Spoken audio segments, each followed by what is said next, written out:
how to reflect upon negative feelings. Because unless you don't know how, it's possible that you just stay in that negative feeling for a long, long time and actually can identify with it. So let's practice a little bit with you, and I'm going to kind of lead you through some things, okay? Let's see. Well, I would say as I'm writing the book, Trans to Detrans, it has opened me up to realize it was the world in which I grew up in, the cultural requirements, the cultural norms and such pushed me to believe that I was not enough, that being feminine, there was something wrong with being feminine. So the way in which I was just naturally flowing to the world wasn't enough to be accepted, to be loved. Um, so it was very much the external world, like the boys I was in school with, the family members, my extended family in Okinawa were very, uh, the word vulgar is coming out. Like they would just not treat me the way unconditional love is supposed to show up in the world. They were very much like kind of conditional. They'd make fun of me for just being, just naturally showing up as me, and that was made wrong. So that created feelings of not enough, or even art. I was reflecting on my art yesterday, and I was doing this pencil drawing, and I remember this art teacher I had like saw in junior year of high school. We all did a pencil drawing. At the end of it, we had to show the teacher, and the teacher picked mine and someone else's. I was like, oh my God, does this mean he really likes it? No, it was the quite opposite. He was like, these are examples of what not to do. Like he showed mine as what not to do. And that created feelings of inadequacy, being like, oh, my art sucks. My art isn't allowed to be seen. And I'm feeling emotional right now.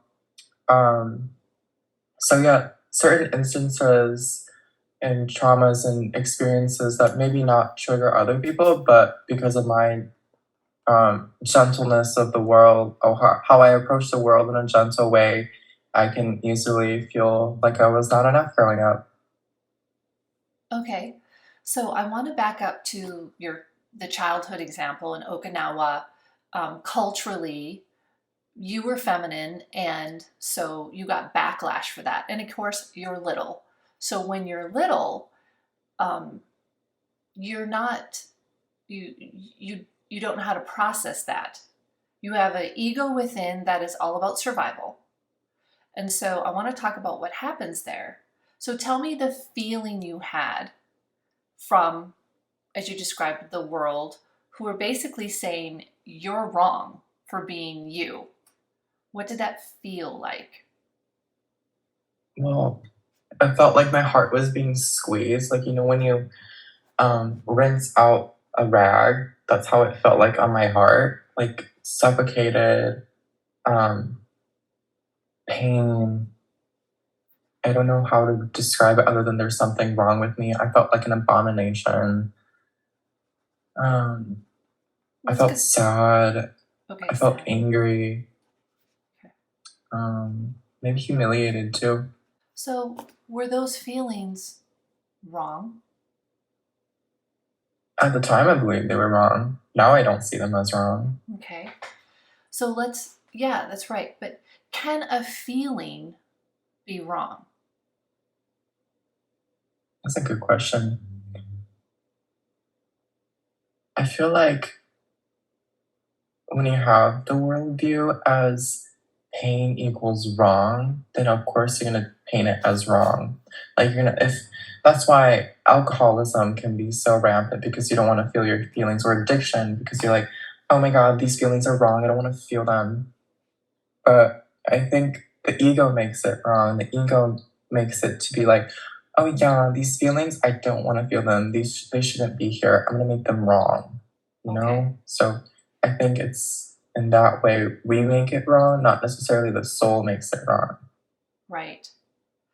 So what we can look at is what is the truth. So I always believe truth and love is the solution to everything, right? So the world, and we'll say the different people who were contrary to, didn't like how you were presenting yourself, okay? Were they wrong? I don't think so. I think they were just showing up to the world how they knew how to show up in the world. That was their only way of seeing the world, the only way they were taught to see the world, and they wanted me to see the world through their lens, and they were just projecting that worldview onto me. I had a completely different worldview until they taught me otherwise. So I don't think it's wrong the way they see things because that's the template they have, and that's okay. It's allowed. Right.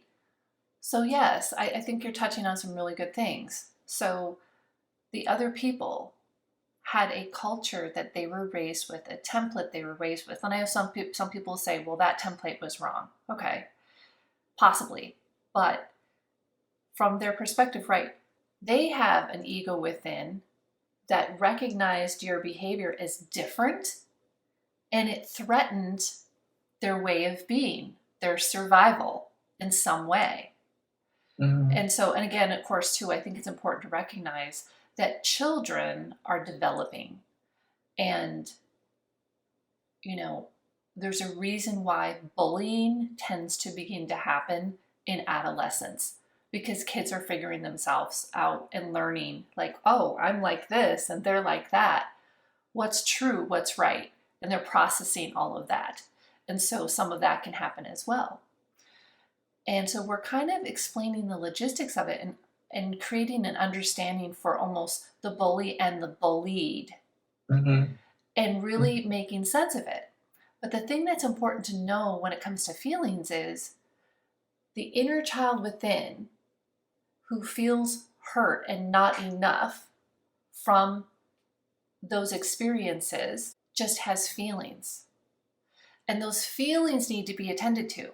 Have you ever been feeling really bad and someone says to you, oh, well, a lot of other people have it worse off than you? Okay, so when that is said to you, how does that make you feel with those feelings that you're having of, oh, I guess my feelings aren't legit because somebody over there has it worse than me? So, how does that feel when someone says that to you? And validating. Well, I do it to myself a lot because as I'm writing the book, I'm like I've listened to other detransitioners and they have it way worse. Like, why should I be writing a book? Like that kind of voice comes up, and it's like it's so invalidating. Like my story, it's almost like my story doesn't matter, my voice doesn't matter, and there again, like I don't feel enough. Like my pain isn't enough to be seen. Right. All those feelings you just said when I'm writing my book and I'm like, maybe I shouldn't be seen. Take that, encapsulate it, and bring it back to that moment when you were bullied. That's the same message you were getting. It's the same one. So what we do in adulthood is if we don't process that feeling and see it and offer love to the inner child, we take it with us. The energy is staying within and we're taking it with us into adulthood. And so then whenever you receive any opposition, bully or not, that feeling can be triggered because the inner child is like, oh no, I don't want to feel that again. Or I don't, really what's happening is the ego is saying, oh no, we can't feel that. How dare they take revenge upon them or some other defense mechanism, right? Or even saying to you, well, you're just not enough because clearly people keep treating you like that. It's almost like your ego is saying, would you please get to be enough so that we can stop experiencing this? So the ego reacts to feelings. And that's why I like making the distinction between an ego and who you really are. Because you are not the experience you had. You can't be. If we were the experiences we had, talk about an unfair, unjust world. But we're not. We're not the feelings, the experiences, or the feelings. We're the observer of the feelings. We're the consciousness, and that is within each and every one of us. So can consciousness, pure consciousness, or your soul self, can your soul self ever not be enough? Because your soul self is not your body, is it? No. So when we identify with the body and identify with feelings or even thoughts that come, which is the ego just reacting to that feeling, that's when you can become very mentally ill. If you identify. So let's just do an example. I'm just going to take an easy one like anorexia. So someone who has anorexia feels fat when clearly everyone looks around and sees you are a skeleton. And they're like, no, I'm fat. They're believing the ego within that's saying you're too fat. But it's not true. So that's where we got to bring truth in. It's not true. But try convincing that to her inner child that she's not fat. Her inner child is convinced I'm too fat. In order for me to be lovable, I must not have any fat. So that's a mentally ill story, correct? Mm-hmm. Yeah. Absolutely. So what does her inner child really need? So when she has a feeling of, feelings are deeper than, I'm too fat. That's not a feeling. The feeling is, I'm feeling unlovable. Mm-hmm. I'm very sad because I'm unlovable. So the inner child feels unlovable. So what does that unlovable inner child need from you? And I'm asking, love! What if we were like, darn you, stop thinking that way. That's just really stupid. Stop thinking that way. Just stop. There's a lot of thinker types that really think that's works to just like chastise more and shame more. Like, just stop thinking that way. Oh yeah, that'll really help. And that's why there's a lot of us out there that are just like, it's not working, it's not helping. And it's because we haven't given love to the feeling, to the inner child within that has that feeling. So that's why I liked asking this question, what caused you to feel not enough? To cause you to deeply go within and interact with that feeling. Because what you're really doing is interacting with an inner child, stuck energy within that you're carrying into adulthood with you. And she'll get triggered in your relationship, in your job, anytime, anywhere. She'll get triggered. He'll get triggered. So I would imagine for you, let's go to your story. These people were telling you you're too feminine, and they actually called you very derogatory names. So you felt, like you said, I felt sad, angry, that I was an abomination, pain. So your ego reacted to the feeling and be like, those are some really bad feelings. You must be wrong. Change yourself.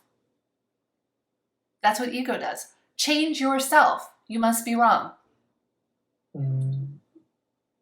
Yeah. So let's do a different story. I'm going to try a few different scenarios. You're being bullied and you're being told these things are wrong. I want you to imagine that. I don't know if your parents were able to, did you share with them? Were they able to contradict what was being told to you, or was that just silence? No. I mean, they would help me process, but I didn't feel safe around them either because we'd have conflict, so I just didn't trust them because my moon's in Scorpio, and I'm like, I don't trust you. If you cross me, I don't trust you. Okay. It's very much black or white with me. So I was a difficult child. I would tell them I was getting bullied, or the school would call my parents that I was getting bullied, and kids would be like, go off yourself. And so I just really held it in. I didn't really share it because I just didn't know how to, didn't want to, and I just shoved it deep down within myself. Okay. So what if you had someone you did trust that had shown you love? I would have been so great.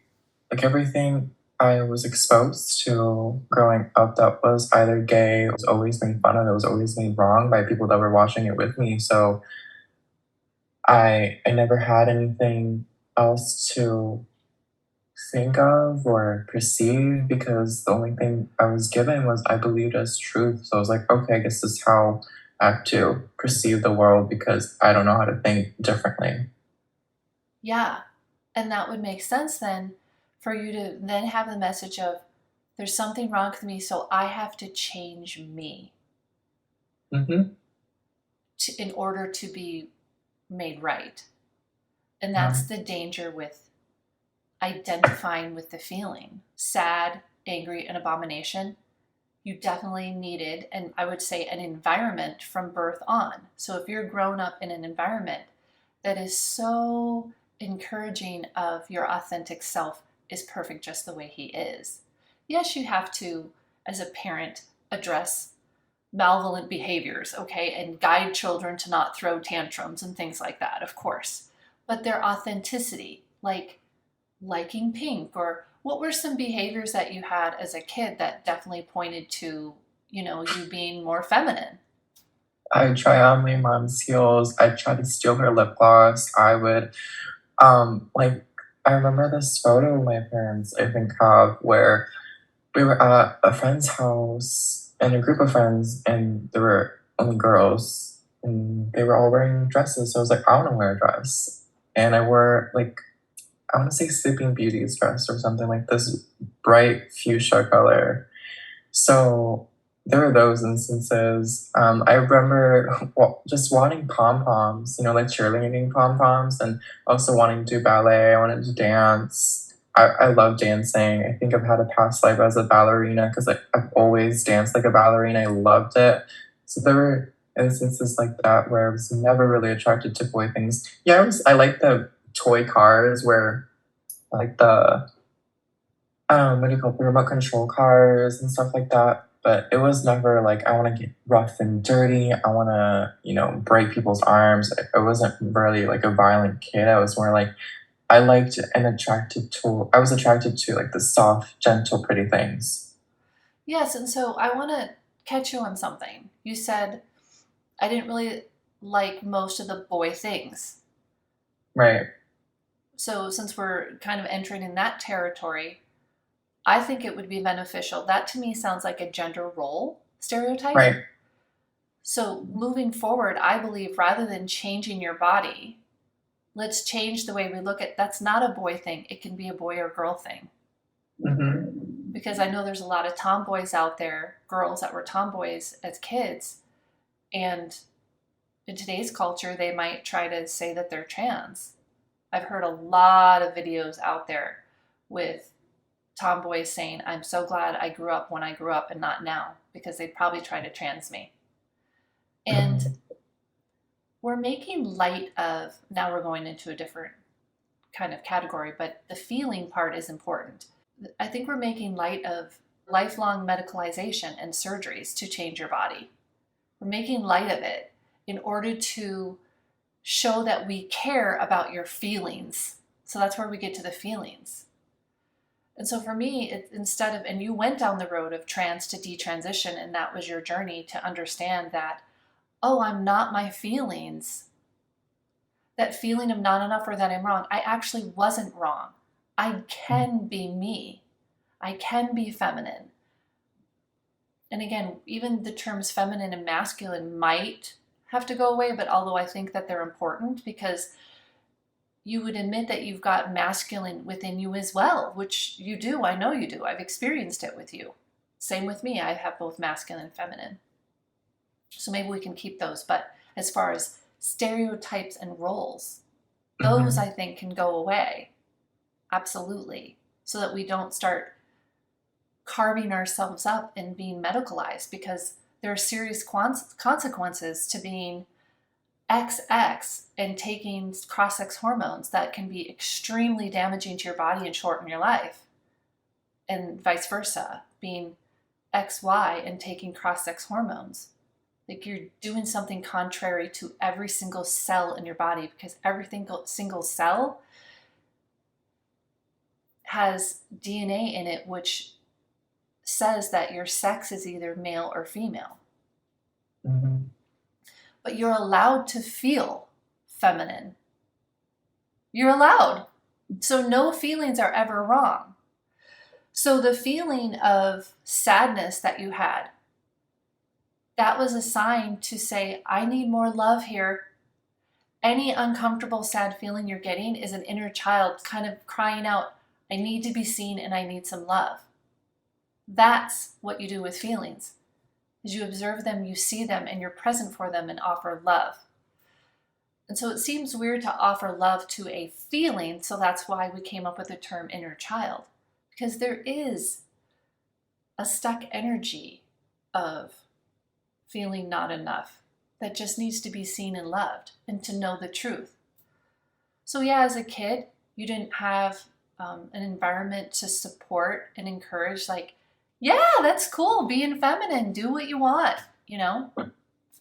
It's funny, I have a friend whose son wanted to have a birthday party with everyone wearing princess dresses.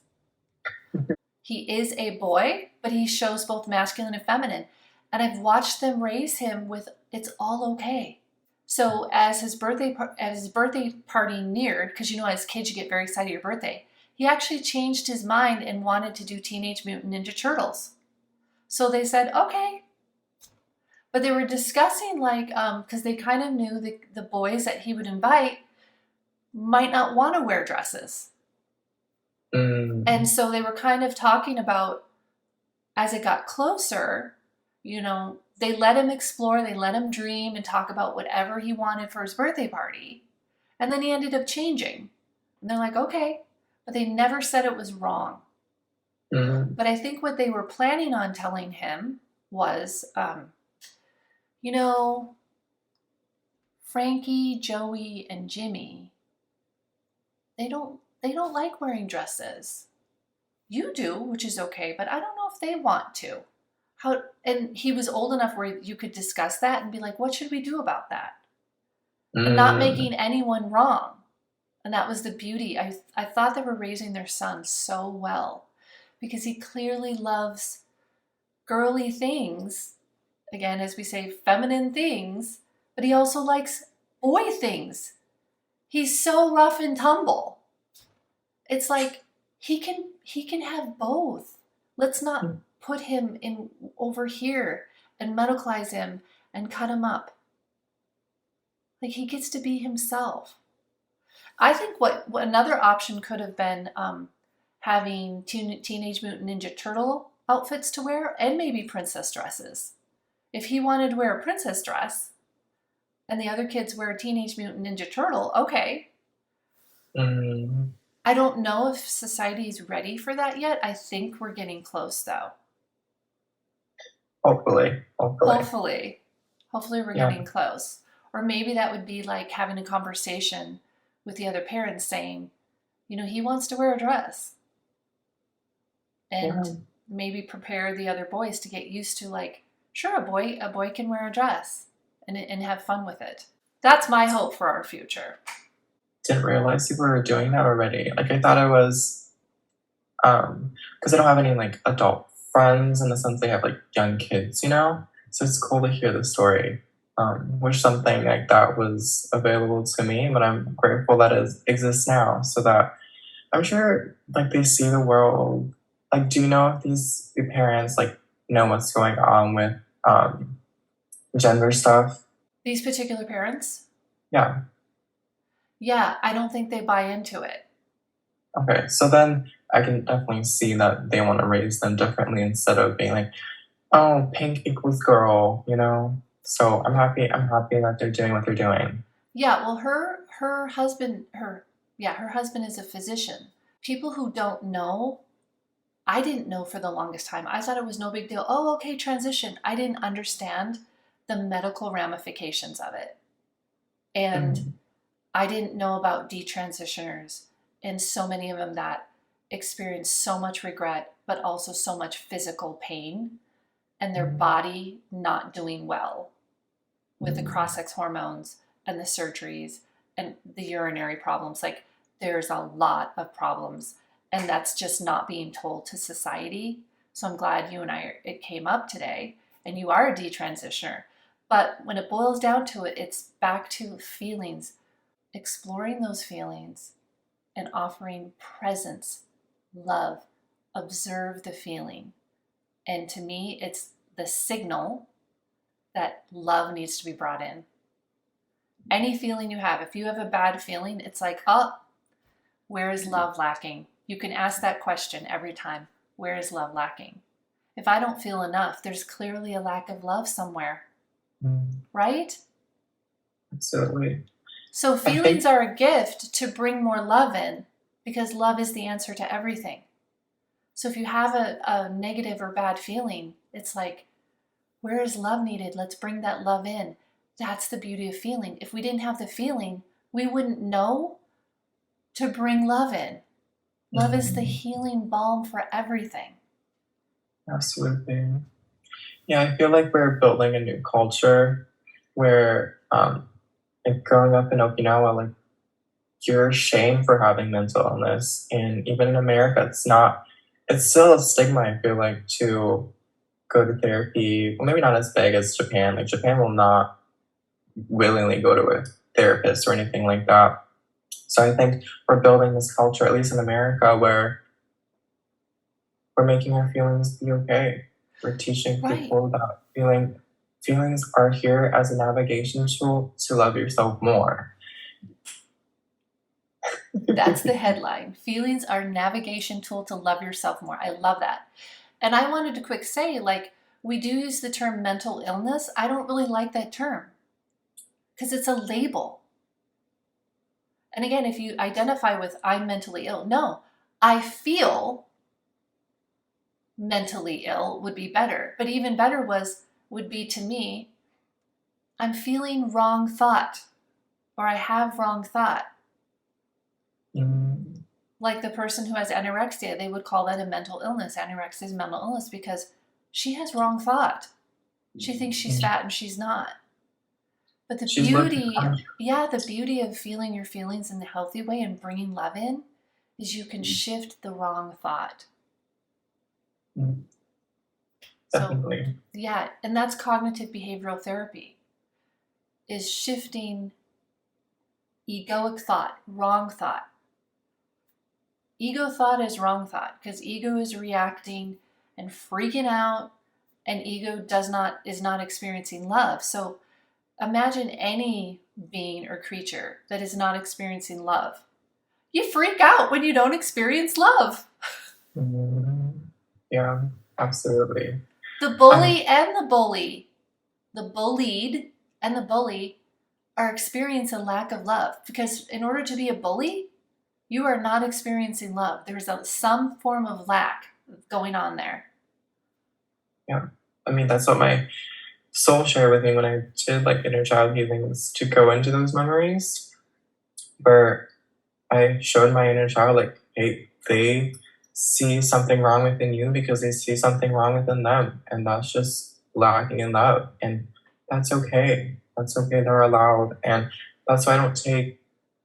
I don't, that's why you can never take anything personally because they're always coming from their hurt if they're trying to hurt you, and it's never the truth. It's never the truth. Like this morning, when my mornings have been packed with like maybe an hour of just laying in bed and really listening to the inner child because my inner child just does not want to wake up in the morning because life is too painful, life sucks, life is all this. And I'm here to listen. I'm here to give my inner child love because he makes it wrong to stay in bed. He makes it think that, oh, I have to go do this, I have to go do that. It's like I have to shine truth on the inner child and be like, no, let's feel this. Let's welcome this. Let's get to know these feelings and be okay with them instead of being like, oh, I feel something wrong with me. Okay, I need to go up and get shit done. It's definitely, that's the opposite what my inner child needs. And my inner child just needs to be heard. And I ask him questions, be like, what are you feeling? How did this feel? Would you like freedom? And just asking questions led by my soul to really help my inner child be heard instead of doing the opposite and creating more resistance. So I do my best to feel, listen, and breathe.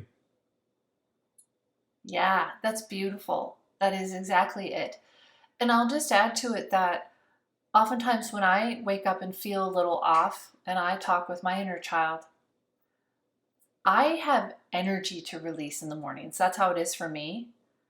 And that's just how my body works. After sleeping all night, I need to get up and release energy. And oftentimes I do go work out, but this morning it's not until a little later.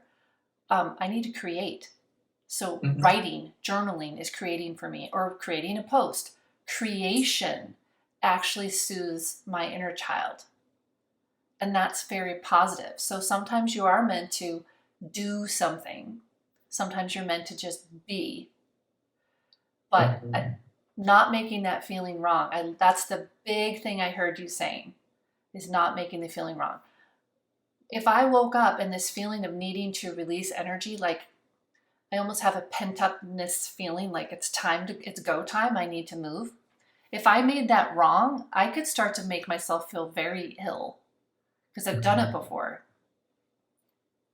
by not doing anything. It doesn't feel good. So our feelings are definitely need to be navigated. I love that phrase you said. I'm going to start the video with that. Thank you for talking about this with me. I appreciate you, my little sidekick, Nicholas. And can I throw up a little bit of your art? Of course. Okay, I'll throw it up there and then um, let's see. I would love that. Okay. Thank you for joining us. I believe in your resilience. Until next time.